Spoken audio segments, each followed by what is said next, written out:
So how do you add a standard 120, 15 amp, or 20 amp outlet where there is no box, there's no outlet, there's no wire, starting fresh?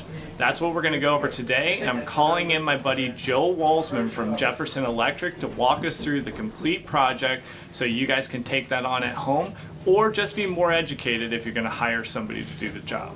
So there are a few ways to go about this. Pull out your stud finder, find out where the studs are. This is a plaster wall with lath behind it, so a traditional stud finder is not going to work. There are stud finders that are made for this purpose, but you can knock the wall and listen, use echolocation to find out where that stud is.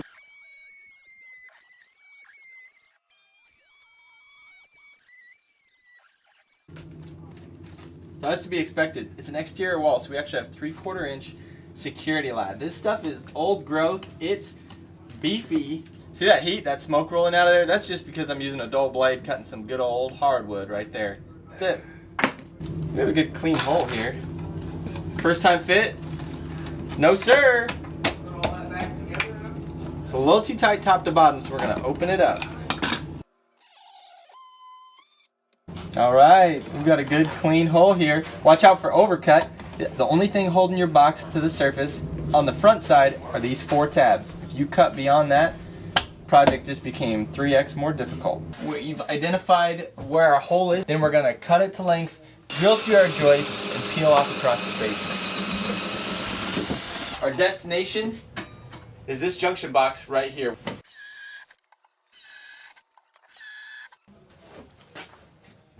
Some of the guys, when they run wire, it's tight as a piano string. I want extra.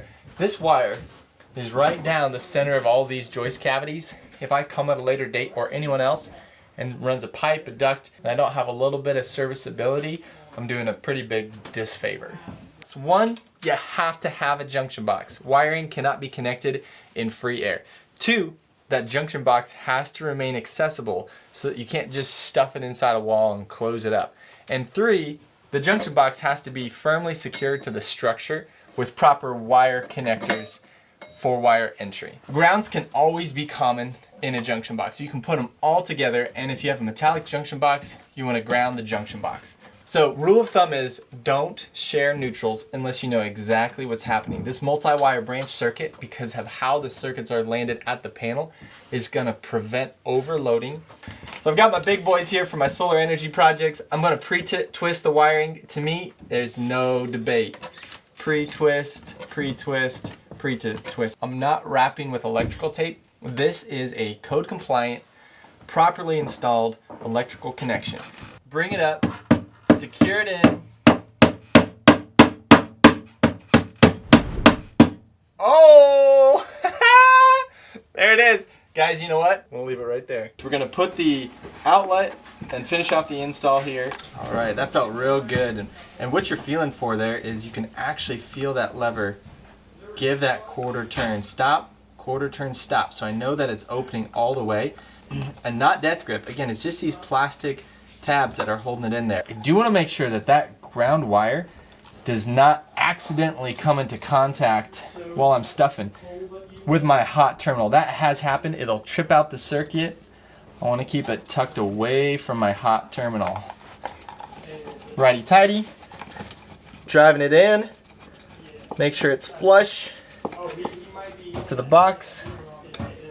And we're going to test our work. The job is never done until you test your work. You'll see the outlet tester on top is standard, doesn't take any batteries, pretty cheap.